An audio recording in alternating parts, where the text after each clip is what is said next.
Está no ar mais um programa da TV Comunitária do Rio, Canal 6 da NET, dando prosseguimento ao especial TVC Rio, Ministério Público do Trabalho do Rio de Janeiro. Nós estamos no episódio 4 e vamos procurar aqui debater e ter as informações sobre a atuação do Ministério Público do Trabalho e os setores econômicos mais atingidos pela Covid-19. Hoje, dia 28 de maio, são 16 horas e 1 minuto. Boa tarde a todos, eu tenho a grata satisfação de estar aqui nessa live, nesse programa que vai para a grade da programação do Canal 6 da NET no Rio, com os doutores Fábio Vilela, vice-procurador-chefe, e com a procuradora do Trabalho, doutora Isabela Mau Miranda, certo? Obrigado aí pela disposição de vocês. Nós já estivemos aí com o procurador-chefe, já estivemos uma vez aqui com o Vilela, e vamos aí tratar desses assuntos. Então, eu começaria pela doutora Isabela, para dar um quadro sobre a atuação do Ministério Público do Trabalho aqui no Rio, na primeira instância, né, sobre esse tema dos setores econômicos mais atingidos. Gostaria que a senhora desse uma panorâmica sobre isso. Obrigado. Obrigada, boa tarde a todos que nos ouvem, nos acompanham.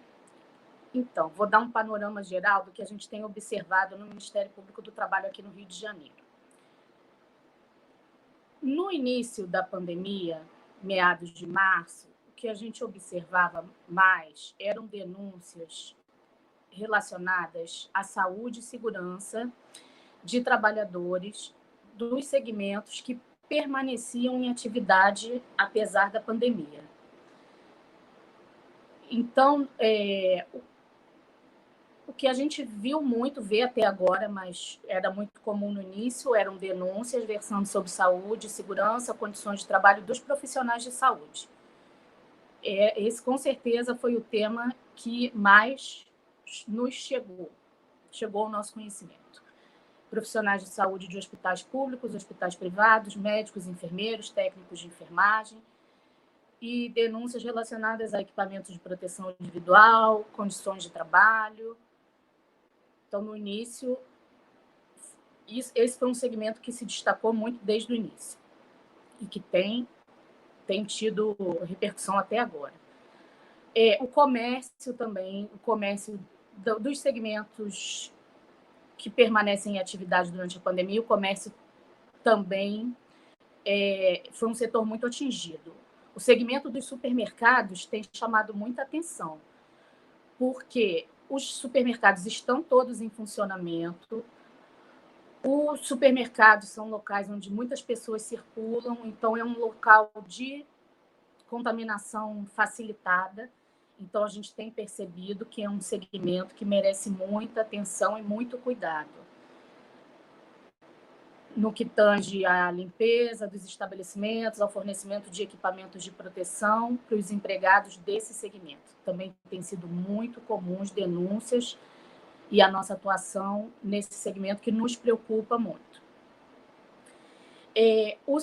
A categoria dos motoristas de aplicativo, motoboys, entregadores por aplicativos, também desde o início foi um segmento que nos preocupou, porque durante a pandemia a atividade deles é muito exigida, aumentou muito, e é um segmento muito desprotegido, porque eles ainda não têm reconhecido a condição de empregados, então é um grupo muito vulnerável que desde o início chamou a nossa atenção e tem recebido a nossa atenção e o nosso cuidado, que é uma categoria muito desprotegida ainda. Os trabalhadores do segmento offshore também são objeto da nossa atenção, do nosso cuidado, porque é um segmento muito, muito específico, com regras muito especiais, eles têm condições de trabalho muito próprias, e nesse cenário de pandemia, de contaminação, muitas das atividades precisam permanecer, e é um segmento que merece a nossa atenção também. Muitos trabalham embarcados em ambientes confinados, ambientes que facilitam a disseminação do vírus. Então, assim, Nós tivemos todo um cuidado, junto com as nossas parcerias, com os empresários, sindicatos, de dar uma atenção especial para esse grupo, atenção no desembarque, cuidados no desembarque, no pré-embarque. É um segmento muito específico, então contou com a nossa atenção especial. Também tivemos atenção aos trabalhadores, aos empregados dos transportes coletivos, metrô, VLT, ônibus, porque também é um segmento que permanece em atividade, com grande circulação de pessoas, então também é um ambiente que facilita a disseminação do vírus. Então, assim, nesse sentido, a gente foi sentindo, pelo recebimento de denúncias e pela nossa própria experiência, quais os setores que mereceriam a nossa maior atenção. E estamos com atuações focadas para esses segmentos. Atuações promocionais, atuações de investigação, de propositura de ações, de celebração de acordos. São várias estratégias de atuação. E, paralelamente a isso, a gente vem recebendo denúncias pontuais de diversos segmentos, e aí a gente toca na nossa rotina de investigação, né? Mas, então, assim, um panorama geral foi esse. Agora, num segundo momento, a gente já começa a perceber denúncias mais direcionadas às demissões sem o pagamento das verbas rescisórias devidas, demissões em massa, sem a participação dos sindicatos, sem negociação de direitos. Então, um cenário que no início era mais voltado à saúde e à segurança dos trabalhadores, agora ele já começa a dividir espaço com a perda do emprego e a condição em que está se dando esse contrato de trabalho.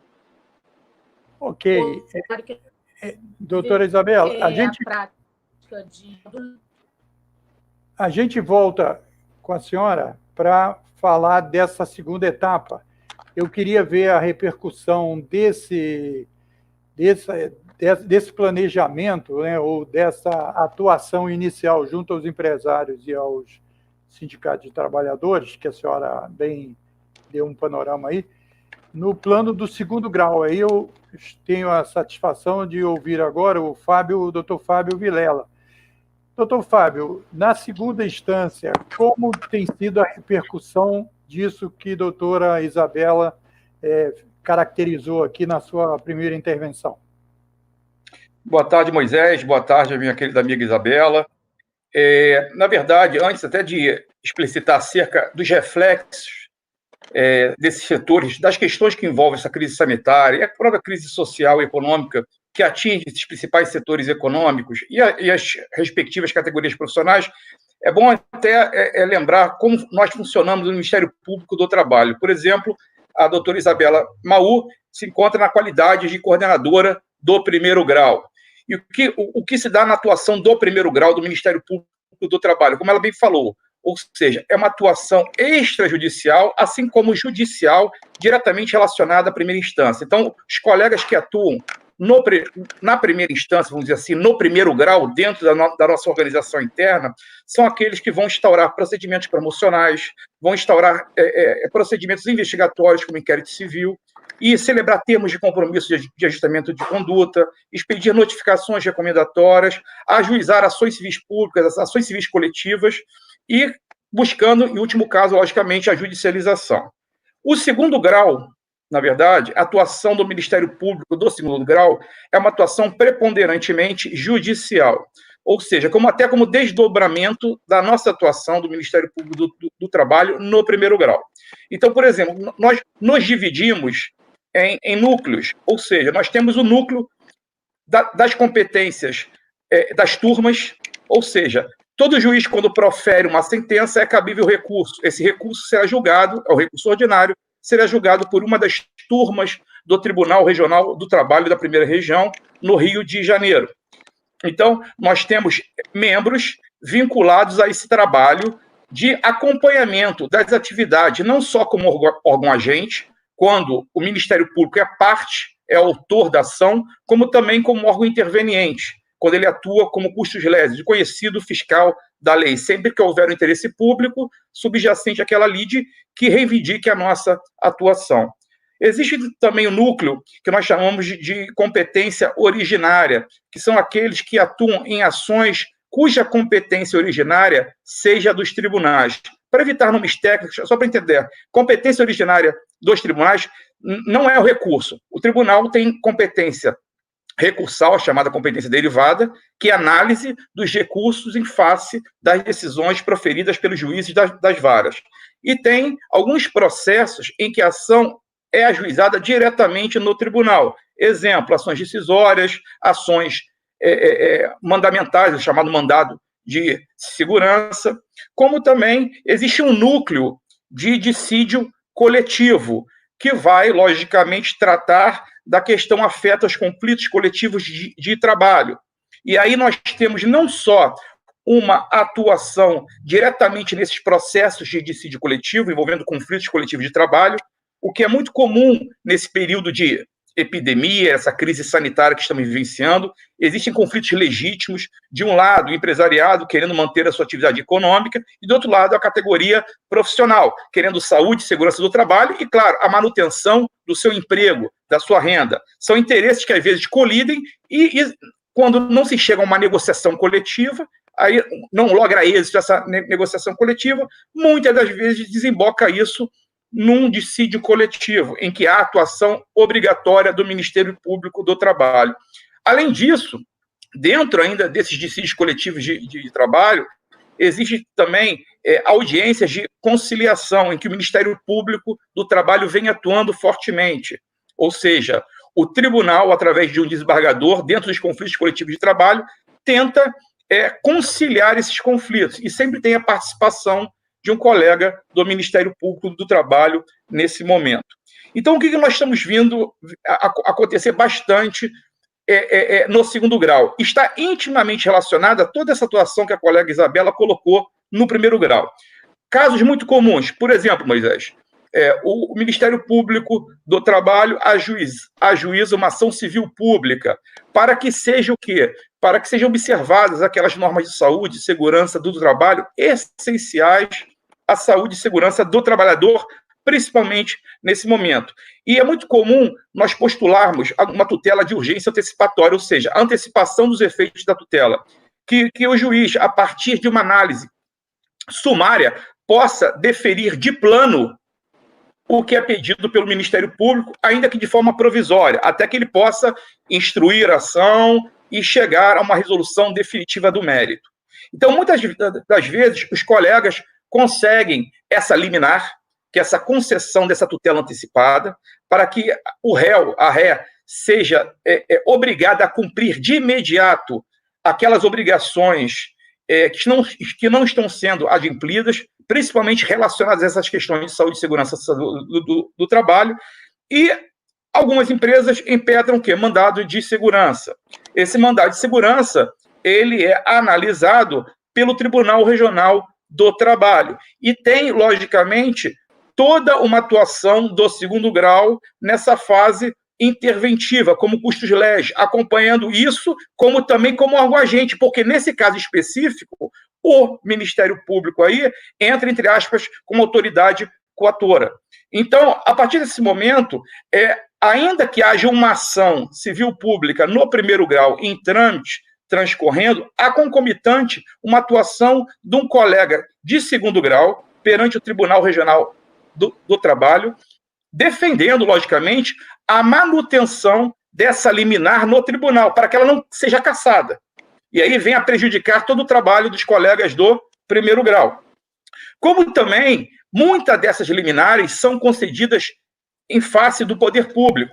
Muitos hospitais em que os colegas atuam, por exemplo, visando resguardar a saúde e segurança do trabalho dos profissionais de saúde, são hospitais municipais, estaduais, federais. E a lei permite que o presidente do tribunal seja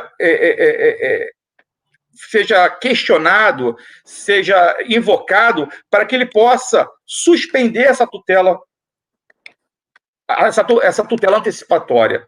E aí tem todo o acompanhamento também do Ministério Público do Trabalho perante, logicamente, a presidência do tribunal, defendendo os interesses, logicamente, daquelas pretensões que foram objeto de tutela antecipatória por parte dos colegas de primeiro grau. E, é claro, muitas das vezes, dentro desse conflito, é muito normal a tentativa de negociações coletivas, aí entram aquelas audiências pré-processuais, no Tribunal Regional do Trabalho, em segundo grau, em que o Ministério Público também atua de forma interventiva, buscando, juntamente com o Judiciário, conciliar ali os interesses colidentes, chegaram a um bom êxito no que tange a conciliação. Sem falar, logicamente, independentemente da possibilidade de nossa atuação direta como mediadores. Então, é só para descrever como as nossas atuações devem ser articuladas, devem ser coordenadas. O segundo grau não necessariamente atua após esgotado todo o trâmite no primeiro grau. É claro que isso ocorre também. Depois de prolatada a sentença, a parte sucumbente, a parte que perdeu, interpõe um recurso ordinário. A partir desse momento, os colegas do segundo grau é que passam a acompanhar esse processo, porque está correndo dentro da competência recursal dos tribunais, o Ministério Público como órgão agente aí, como, na verdade, uma das partes que constam na lide. Então, para deixar claro que essa atuação deve ser sempre o quê? Coordenada, tá? Então, na verdade, tudo que se faz em primeiro grau, necessariamente pode vir a acontecer reflexo em segundo grau para uma atuação junta, conjunta e articulada e complementar, como também, depois de esgotados, logicamente, toda a fase de primeiro grau, tem todo o trabalho de acompanhamento desses processos em segundo grau. Muito bem. Eu queria dizer que a nossa doutora Isabela, ela deu uma fugidinha 2 vezes aí por causa da internet, e nós aproveitamos e divulgamos algumas mensagens que chegaram aqui, porque eu quero avisar os internautas que nessa tela que nós estamos aqui, nós estamos, obviamente, remotamente, cada um na sua residência, cada um no seu escritório, fazendo essa gravação. Então, quando alguém some aí da tela, a gente tira essa tela bonitinha, colorida, com os textos aí, para que tudo ocorra bem, certo? E se todo mundo ficar aí, nós vamos falar só quem entrar aqui na internet, mandar mensagem saudando aqui a participação de todos. Doutora Isabela, então, a senhora, além do panorama inicial que a senhora deu da atuação do primeiro grau, a senhora falou que agora tem surgido... Está com dificuldade de ouvir, doutora Isabela? Está tudo bem aí?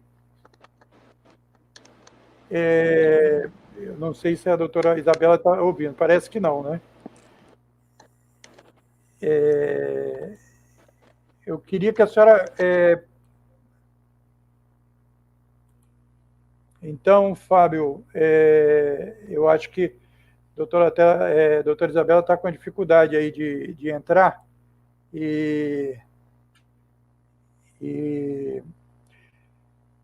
Então, eu queria, para a gente... Estamos aguardando, ela não entrou. Quando ela entrar, ela faz a colocação dela. Doutor Fábio, vamos ver se você pode fazer algum comentário.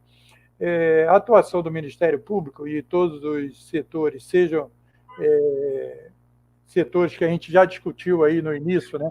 Onde se encaixa o Ministério... vamos ver se ela voltou agora.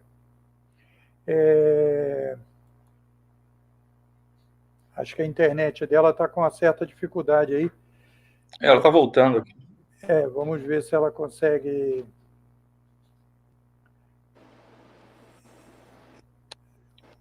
Tudo bem, doutora Isabela?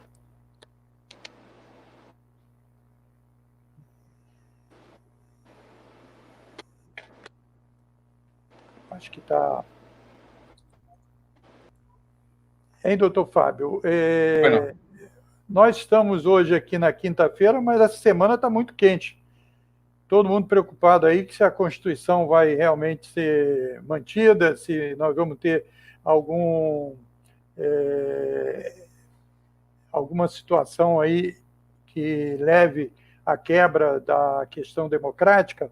O Ministério Público, obviamente, como agente garantidor da Constituição e aplicador da Constituição, também Isso também tem agitado o ambiente do Ministério Público?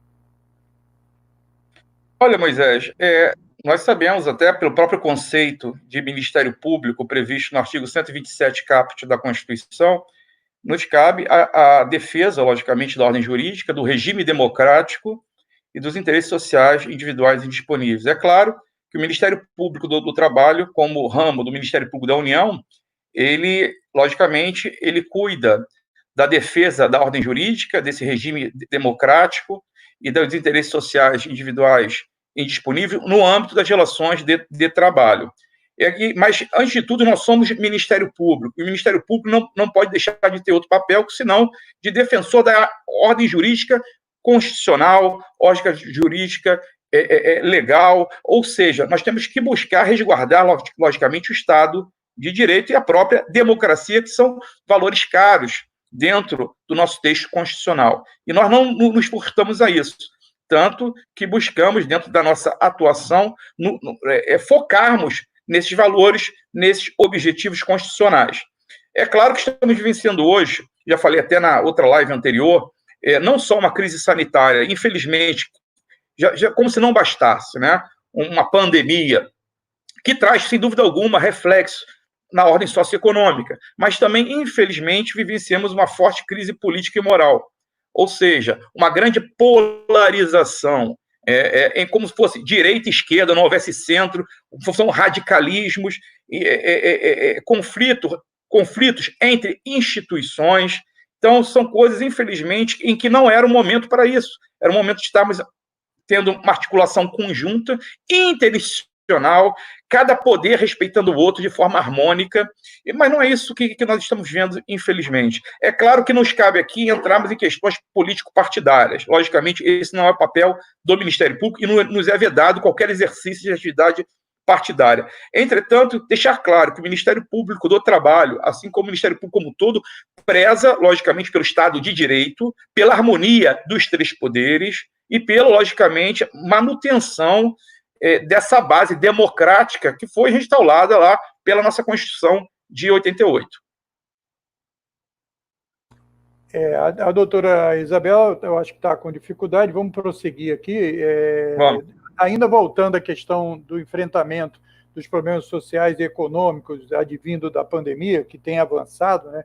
Infelizmente, nós estamos com um número extraordinário aí de mortes, que é uma coisa horrível, mas a doutora Isabela tinha falado lá do setor da saúde, né, que é dos profissionais da preocupação do Ministério Público com esses profissionais que estão na linha de frente da batalha. Tudo indica, pelos dados que nós tivemos aí do mundo todo e tal, que no Brasil esses profissionais sofreram mais do que em outros países por os efeitos da pandemia, seja por falta de equipamento, seja por equipamentos pouco eficientes, seja pela distribuição pelo país todo, que nem todo mundo... Isso foi largamente aventado aí na mídia.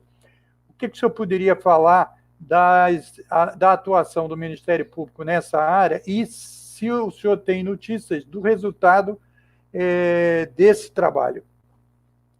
Bem, como já foi falado até pela Isabela e falei anteriormente no nosso último encontro, um setor, uma categoria bem sensível, bem vulnerável dentro desse contexto de pandemia, sem dúvida nenhuma, são os profissionais de saúde.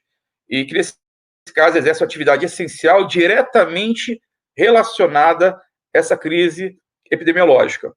E vários são os problemas que nós estamos detectando e, claro, são noticiados pela mídia em geral. Desde a dificuldade de aquisição de equipamento de proteção individual, também a discussão acerca de se o equipamento de proteção individual é adequado ou não, algumas denúncias de que alguns equipamentos de proteção individual estariam sendo falsificados, e aí, logicamente, compromete toda a sua eficácia. A necessidade de treinamento dos profissionais de saúde, porque não basta ser médico, enfermeira, auxiliar de enfermagem, tem que ter um treinamento adequado para lidar com uma situação como esta. É uma situação excepcional. Muitos dos profissionais de saúde, inclusive, conforme até tem sido noticiado pela mídia, não se sentem preparados, não têm a qualificação necessária para lidar com essa situação, e eles acabam, logicamente, sendo alvo de muitos contágios, de óbitos. Então, é uma situação, é uma categoria que nos preocupa bastante, e nós procuramos não só atuarmos de forma reativa. Quando eu falo reativa, em contrapartida a uma denúncia, ou seja, não apenas instaurando procedimentos investigatórios para que nós possamos verificar a existência de materialidade de autoria para a nossa atuação extrajudicial ou mesmo judicial, através das ações civis públicas, mas também, como já frisei uma vez, a questão da articulação social. Buscarmos também o diálogo com os hospitais e aí os entes públicos que estão gerindo esses hospitais, junto com as chamadas organizações sociais, com conselhos regionais, por exemplo. Nós temos um bom contato, uma boa interlocução com o Conselho Regional de Medicina, estamos tendo agora com os sindicatos de profissionais de saúde, com os conselhos também de enfermagem, para que nós possamos, primeiro, sabermos exatamente, antes de atuarmos, Moisés, temos que saber exatamente o que está acontecendo. Quais são os principais problemas, as principais questões enfrentadas por essa categoria. Num primeiro momento, a solução mais séria e mais adequada é buscarmos uma solução extrajudicial, de consenso, de diálogo, mas nem sempre isso é possível. E, às vezes, demanda um tempo que nós não podemos esperar, que os contágios estão acontecendo, os óbitos estão evoluindo. Então, aí não tem jeito, partimos por uma judicialização. Nós já, inclusive, ajuizamos diversas ações civis públicas, com bastante liminares concedidas, algumas cassadas, em que nós estamos questionando, estamos tentando reverter em segundo grau, mas a nossa atuação, à medida do possível, logicamente, tem sido adequada, efetiva. Agora, o desafio é grande. E não estamos só nos limitando a isso, não. Procuramos também, dentro da promoção de políticas públicas, dentro desse papel de articuladores sociais, buscar também soluções para isso. Nós temos colegas atuando, ou seja, na chamada reconversão industrial. Por exemplo, em Friburgo, aqui no estado do Rio de Janeiro, nós temos um polo muito forte de moda íntima. Algumas fábricas já estão se comprometendo a fabricar equipamentos de proteção individual, ou seja, buscando a otimização da produção diretamente relacionada à necessidade dessa categoria que está bem vulnerável no fronte da epidemia.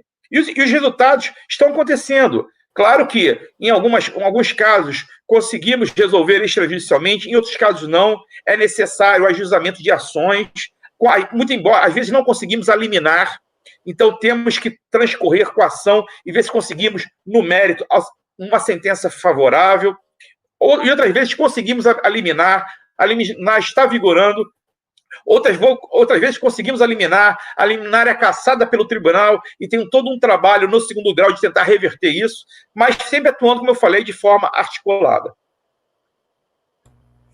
Seja bem-vindo novamente aí, a doutora Isabela. Então, doutora Isabela... Desculpa, tive um problema aqui com a internet. Doutora Isabela, a senhora ia prosseguir falando exatamente como se fosse de uma segunda fase daquela inicial de uma atuação junto aos setores, tanto os empresários como os trabalhadores, no sentido de prevenir a atuação, e agora a senhora estava falando de que tem recebido denúncias de demissão sem pagamento, etc. Então, a senhora podia falar um pouco sobre isso. Exatamente como eu te falei. Agora a gente observa que estão chegando denúncias narrando esse tipo de conduta. A rescisão do contrato de trabalho sem pagamento de verba rescisória é uma coisa corriqueira nesse momento. Mas a gente começa a observar essa nova modalidade de ausência de pagamento de verba rescisória. Essa alegação de que o pagamento da verba rescisória caberia ao governador do estado ou ao prefeito, em decorrência, né, dessa alegação de que o meu estabelecimento não está funcionando porque o governador não permite que ele funcione. Então,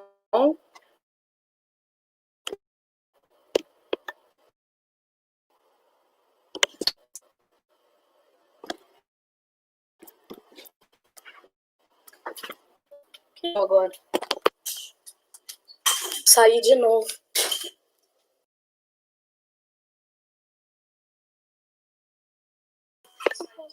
Ai, tô aqui, voltei. Perdão, gente. Doutora Isabela, pode falar. É assim mesmo. Eu achei que eu tinha caído na desculpa. Não, a senhora então, caiu, a gente observa essa nova... Voltei, tá, João? Esse novo argumento, entendeu? De que o pagamento das verbas rescisórias caberia ao governador do estado ou ao prefeito da cidade do Rio de Janeiro, porque o estabelecimento comercial foi fechado por determinação legal, né? E assim, isso não tem nenhum cabimento e a gente começa a enfrentar esse tipo de argumento com estabelecimentos grandes, restaurantes de grande porte, com uma quantidade grande de trabalhadores, certo? Então, o nosso desafio agora vai ser enfrentar essa nova onda, certo? Então, primeiro a gente vai tentar mediar, vai tentar chamar junto os sindicatos para participar, vamos tentar resolver, aproximando as partes, elas numa respeito para as verbas rescisórias devidas, essa demissão em massa tem que ser o menor possível na sociedade, então a gente vai zelar por isso. Primeiro, numa tentativa de resolver isso administrativamente, numa negociação, num acordo, e se preciso, como já vem ocorrendo, vamos, se o estabelecimento tiver espaço na educação, a gente vai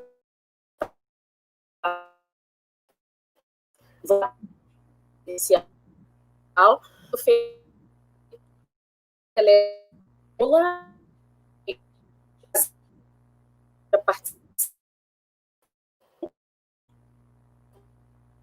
direitos ótimos. Tá.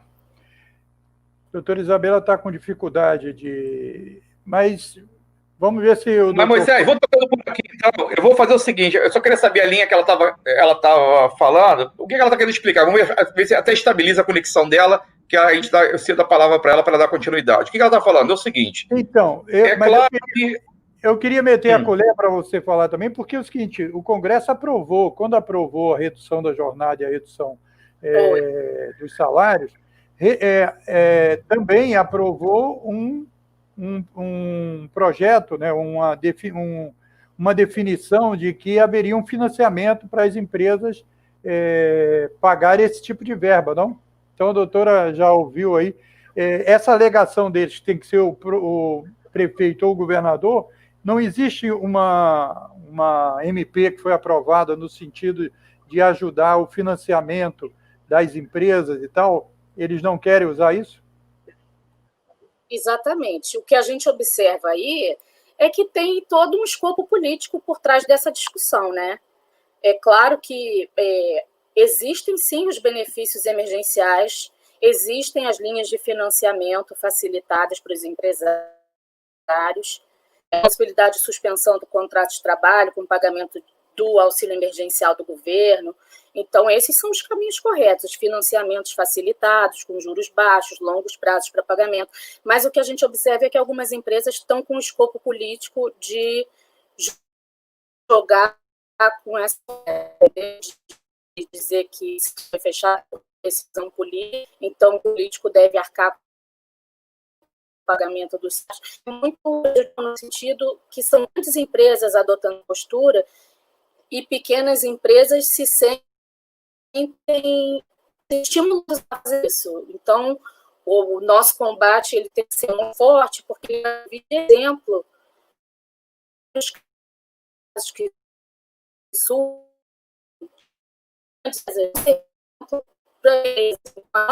da justiça nesse momento é muito importante, porque vai ficar o recado. E a gente observa outros tipos de fraude um pouco. A empresa por causa desse cenário econômico, fecha não, mas manda metade dos seus empregados embora, e aí não trabalhador aquém do ente devido. Então, a gente observa essas atitudes também. Isso também não está correto. O trabalhador, mesmo de uma pequena empresa, que não vai fechar, mas precisou mandar parte dos empregados embora, porque não tem condição de manter, esse também tem que observar todo o procedimento de rescisão do contrato de trabalho da forma correta. A crise financeira ela não pode ser usada como escudo para retirar direitos do trabalhador no momento da rescisão contratual. Então, essas lesões menores também têm chegado ao nosso conhecimento e a gente tem buscado trazer as empresas para essa aproximação com as partes, para a gente sentar e chegar numa solução correta. Uma solução possível, mas uma solução correta, dentro da legalidade, sem fraude. Se o empregado assinar um documento dizendo que está de acordo, ou assinar um documento em branco, preenchido pelo... Então, esse tipo de fraude também nesse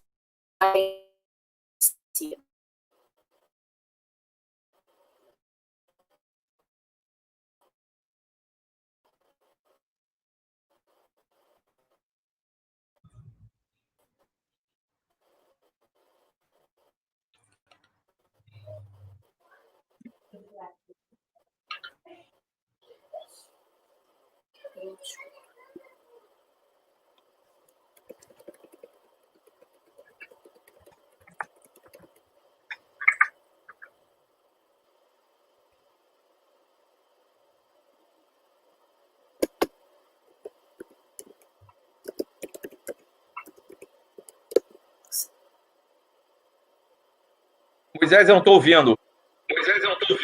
Agora ouve.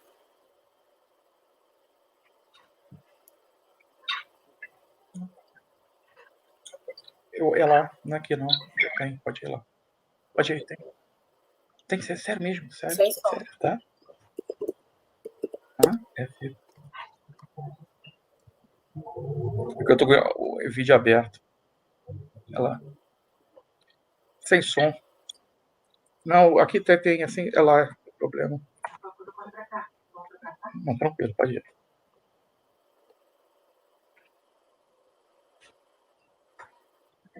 Não, pode ir.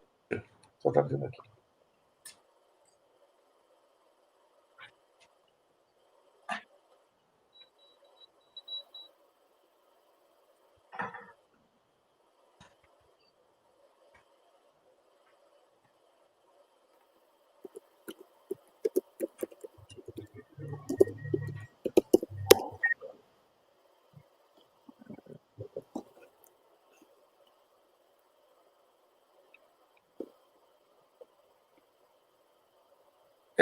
Moisés, Isabela, me ouve? Eu ouço você, Fábio. Você me ouve, Isabela? Escuto. Parece sim. que eu acho que o Moisés tem som. Aí estou pedindo para ele continuar o debate. Aí vai falando aí, depois eu complemento. Tá, joia. É isso, então, essa questão a questão econômica agora, que vem com a pandemia, ela vai se estender por um período mais longo do que a pandemia. As questões de saúde e segurança a gente vai enfrentar no momento e elas tendem a perder o objeto, né, com o passar da pandemia, mas as questões econômicas, as questões de pagamento, desses encerramentos contratuais que estão sendo feitos de forma fraudulenta, de forma ilegal, essas questões vão se arrastar para além da pandemia. E nós vamos permanecer atentos a isso, e a Justiça do Trabalho também. Apesar da crise, apesar das dificuldades, as rescisões contratuais vão ter que ser feitas dentro da legalidade com a observância dos direitos dos trabalhadores.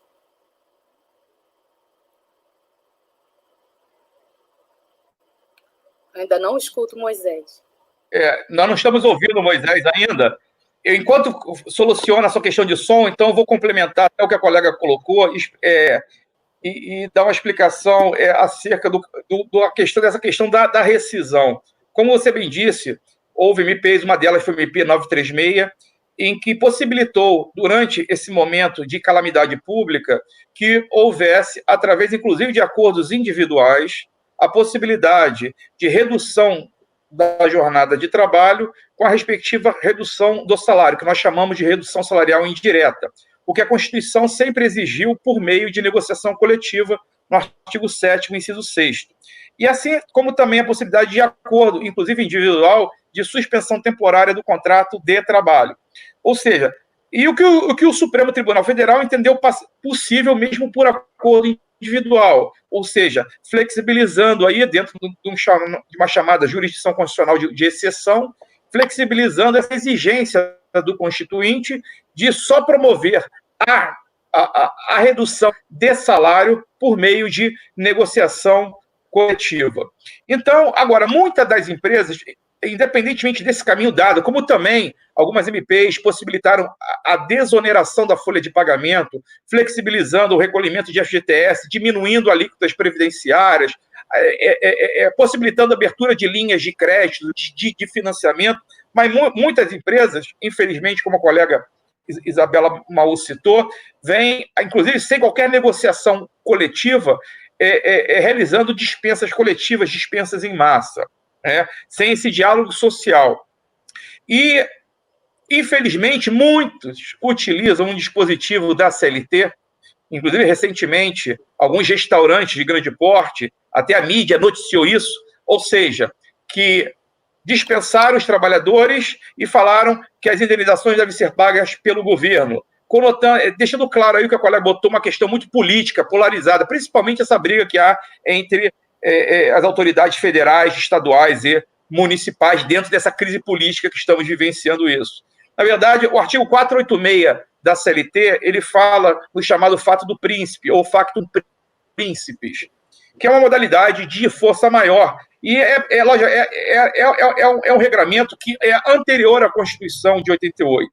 Existem alguns entendimentos, até de operadores do direito, até que defendem que estaríamos vivenciando o chamado fato do príncipe, ou facto do príncipe, previsto no artigo 486 da CLT. Inclusive, o nosso próprio presidente da República chegou numa entrevista a se referir a ele como tábua de salvação das empresas, ou seja, se valer do artigo 486 da CLT para mandar a conta para os governos locais. Só que, na verdade, particularmente, eu entendo outros que isso não é fato do príncipe. Existe entendimento nesse sentido. Tá? Que não seria, ainda que pudesse ser enquadrada como uma modalidade de força maior, mas não como fato do príncipe. Por quê? Nós estamos vivenciando uma crise sanitária de larga escala. Não atinge uma empresa especificamente, não atinge um grupo especificado, mas é todo o setor, uma classe empresarial com reflexos graves, logicamente, na categoria profissional. Então, e mesmo assim, mesmo que se considerado fato do príncipe, na verdade, o fato do príncipe, quando fala que a indenização deve ser paga pela autoridade governamental, seja federal, estadual ou municipal, que tenha determinado a paralisação demitiva ou temporária do trabalho, nesse caso, o que se discute é apenas o pagamento, naquela época, de uma indenização antes do FGTS. Nós tínhamos, antes da obrigatoriedade do FGTS, que, diante da dispensa sem justa causa, o trabalhador teria direito a uma remuneração por ano de serviço. Era essa indenização que ficaria a cargo da entidade governamental. Quando, na verdade, a partir do FGTS, o que substituiu essa indenização? A multa, ou melhor, a indenização compensatória de 40%. Então, primeiro, eu particularmente entendo que não é o caso de fato do príncipe, não é o caso de aplicação do artigo 486 da CLT. Segundo, ainda que fosse, o empregador não pode, o trabalhador, e tudo mandar para o governo, vamos dizer assim, pagar. No máximo, que poderia ser controvertido ali, pagamento é a indenização compensatória de 40%. Inclusive, há toda uma discussão se nesse caso seria devido ou não ao aviso prévio. É outra discussão à parte. Mas, pelo menos, a única indenização estaria a cargo, caso configurado o fato do príncipe, seria os 40% do FGTS. Mas há quem defenda. E isso foi divulgado na mídia, artigos foram escritos, e, claro, fica muito mais, entre aspas, fácil dispensar o trabalhador e mandar procurar seus direitos, não só na justiça, mas também na porta do governo. Imagina, então, o governo, seja de que âmbito for, municipal, estadual ou federal, ser o fiador, o garantidor dos haveres trabalhistas de todos os empregados dispensados. Não há qualquer lógica aí racional ou jurídica para tanto. Isso, claro, vem desembocar na nossa atividade, tanto de primeiro grau quanto de segundo grau, porque, a meu ver, é um uso abusivo desse dispositivo que eu digo, que é anterior, inclusive, à Constituição de 88. Vocês me ouvem? Sim. Tá, então nós vamos caminhando agora para as considerações finais. Nós tivemos aqui alguns internautas que nos falaram, como o pessoal do Sindicato dos Rodoviários que estão nos assistindo, Bitrem, Dias, Antônio Bustamante, eu agradeço aí as mensagens, a Cíntia, a doutora Cíntia Goulart, que está aplaudindo aqui, a Valéria Correia e a Gisele Barbosa. Nós não vamos botar na tela. Agora o doutor Jefferson Rodrigues, parabéns ao doutor Fábio e à doutora Isabela, excelentes exposições sobre a atuação do MP. Agradecemos a todos e vamos para as considerações finais. Doutora Isabela, suas considerações finais, vamos ter aí mais uns 3 minutos para cada um, depois doutor Fábio Vilela encerra. Pois então, como eu falei o tempo todo aqui, o MPT está atento às consequências dessa pandemia nas relações de trabalho, tanto aquelas que estão em curso, quanto aquelas que estão sendo extintas. Então, nós estamos recebendo denúncias, vamos continuar recebendo denúncias, tocando as nossas investigações, promovendo a aproximação de partes, quando possível, em conciliações, celebrando compromissos com as empresas que se disponibilizarem a tanto, e vamos continuar ajuizando as ações que se fizerem necessárias perante a Justiça do Trabalho, que também está muito atenta a todas as consequências desse cenário de pandemia, tanto no que tange à saúde e segurança dos trabalhadores, quanto no que tange aos direitos dos trabalhadores no curso da relação de trabalho e no encerramento da relação de trabalho. Vamos continuar fazendo isso de forma articulada, primeiro e segundo grau, articulado com outros agentes da sociedade, convênios que estamos buscando, parcerias, e vamos tentar minimizar as consequências danosas desta pandemia para os trabalhadores. Esse é o nosso papel nesse cenário, minimizar as consequências dessa crise. Vou passar a palavra para o colega Fábio encerrar as nossas considerações.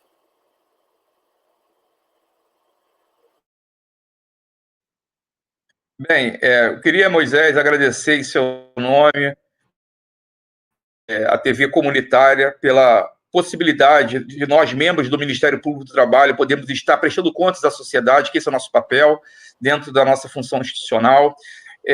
Reiterar o que a colega Isabela falou, o Ministério Público do Trabalho não está parado, pelo contrário, está atuando, ainda que de forma remota, não presencial, mas estamos trabalhando mais como nunca, de forma integrada, junto com os demais parceiros, nunca sozinho.